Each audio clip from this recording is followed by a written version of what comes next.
बात है 4 फरवरी 1922 का। वह दिन जो भारत के इतिहास में सदा सदा के लिए दर्ज हो गया। घटना गोरखपुर के चौरा चौरी बाजार से शुरू होती है। एक आर्मी रिटायर भगवान अहिर जो अपने साथियों के साथ बाजार में बढ़ी कीमतें पर और शराब की बिक्री पर विरोध कर रहे थे। इतने में ही पुलिस आती है और उन आंदोलनकारियों को पकड़कर पीट देती है और उन्हें जेल में डाल देती है।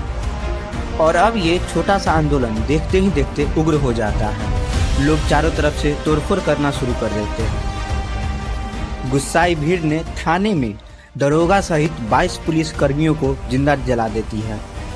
गांधी जी द्वारा चलाया गया असहयोग आंदोलन जो पूर्णतः सफलता के मार्ग पर चल रहा था। लोग बढ़ चढ़ कर इसमें हिस्सा ले रहे थे, लेकिन इस हिंसा की इस घटना के बाद गांधी जी ने असहयोग आंदोलन को वापस ले लिया। इसी कारण लोगों का गुस्सा और बढ़ गया, जिससे कांग्रेस दो भाग में बट गई, एक गरम दल और एक नरम दल। आइए जानते हैं इस घटना के बारे में।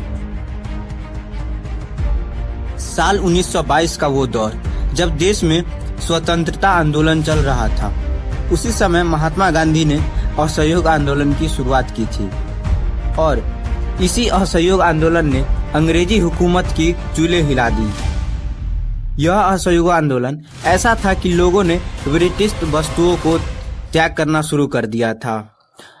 नाई ने, धोबी ने अपना काम तक छोड़ दिया था। सरकारी टीचर ने पढ़ाना छोड़ दिया था। सरकारी वकील ने केस लड़ना छोड़ दिया था। और ये असहयोग आंदोलन नगर से गांव तक पहुंच चुका था। किसान भी इस आंदोलन में बढ़ चढ़ कर हिस्सा ले रहे थे, क्योंकि किसानों को भी लगने लगा था कि अब धीराज आ गया।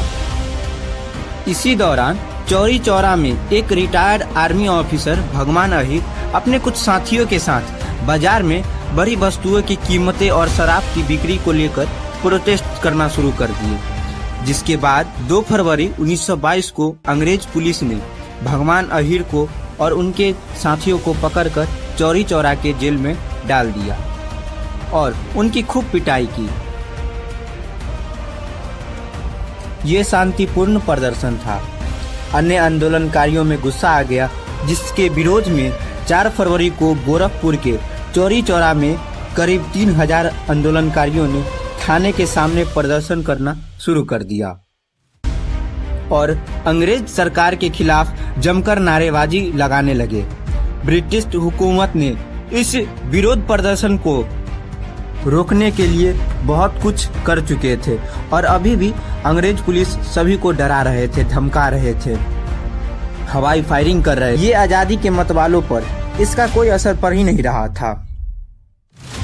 पुलिस ने अनान फनान में आंदोलनकारियों पर फायरिंग कर दी, जिसके बाद तुरंत ही 3 लोगों की मृत्यु हो गई और कई लोग घायल हो गए। तो उसके बाद पुलिस वहां से भागकर जेल के तरफ बेल में घुसकर अंदर से ताला बंद कर लेते हैं। साथियों की मौत से आंदोलनकारियों में गुस्सा और बढ़ जाता है, जिससे जेल को बाहर से बंद करके मिट्टी तेल छिड़क करके जेल को चारों तरफ से आग लगा देते हैं, जिसमें तत्कालीन दरोगा गुप्तेश्वर सिंह सहित 22 पुलिस कर्मियों की वहीं पर जलकर मौत हो जाती है। जिसके बाद गांधी जी ने इसकी कड़ी निंदा की और 5 दिन का उपवास किया, क्योंकि गांधी जी भी इस घटना को लेकर अपने आप को दोषी मानते थे। गांधी जी ने असहयोग आंदोलन को 12 फरवरी 1922 को वापस ले लिया और उन्होंने कहा, अगर हम इस आंदोलन को वापस नहीं लेंगे तो इसके बाद इससे भी बड़ी घटना हो सकती है, क्योंकि गांधी जी नहीं चाहते थे कि असहयोग आंदोलन में किसी भी प्रकार की हिंसा हो। हालांकि इसके बाद गांधी जी की आलोचना भी खूब हुई, जिसके बाद ब्रिटिश सरकार ने मार्शल लागू कर दिया और पुलिस ने उस घटना में शामिल 222 लोगों को आरोपी बनाया। इलाहाबाद हाई कोर्ट में PIL दायर किया गया। क्रांतिकारियों की तरफ से मदन मोहन मालवीय ने मुकदमा लड़ा। कोर्ट ने भगवान अहिर के साथ 19 लोगों को 2 जुलाई 1923 को फांसी की सजा सुनाई थी।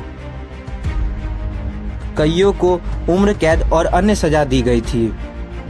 अब गांधी जी ने अचानक से असहयोग आंदोलन को वापस ले लिया था, जिससे क्रांतिकारियों में मनमुटाव भी हो गया था। जिसके बाद स्वतंत्रता आंदोलन में शामिल क्रांतिकारियों की दो दल बन गए, एक नरम दल और एक गरम दल। गरम दल के सदस्य थे शहीद-ए-आजम भगत सिंह, सुखदेव, राजगुरु और चंद्रशेखर आजाद जैसे क्रांतिकारी। जिसके बाद आजादी का एक लंबा सफर चला, जिसे सभी लोगों ने मिलकर लड़ा।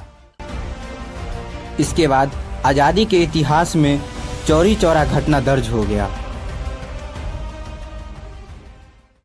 गांधी जी के असहयोग आंदोलन को वापस ले लेने का फैसला जवाहरलाल नेहरू और सुभाष चंद्र बोस दोनों युवा नेता इस फैसले से बहुत निराश हुए।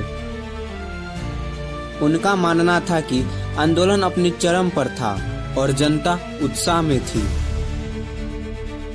चंद्रशेखर आजाद, भगत सिंह जैसे क्रांतिकारी, उनका विश्वास था कि हिंसा से ही अंग्रेजों को बाहर निकाला जा सकता है। इसलिए वे गांधी जी से अलग होकर क्रांतिकारी के रास्ते पर चल पड़े। मोतीलाल नेहरू, सी.आर. दास, राजगोपालचारी आदि वरिष्ठ नेता, ये लोग गांधी जी के फैसले को समझते थे, परंतु कई बार असहमत भी थे। वे मानते थे कि गांधी जी का रास्ता नैतिक दृष्टि से सही है, लेकिन राजनीतिक दृष्टि से यह कदम जल्दबाजी था। गांव-गांव में लोग आंदोलन रोकने से दुखी हुए। कई जगह लोग भ्रमित हो गए कि अब आगे क्या करना है।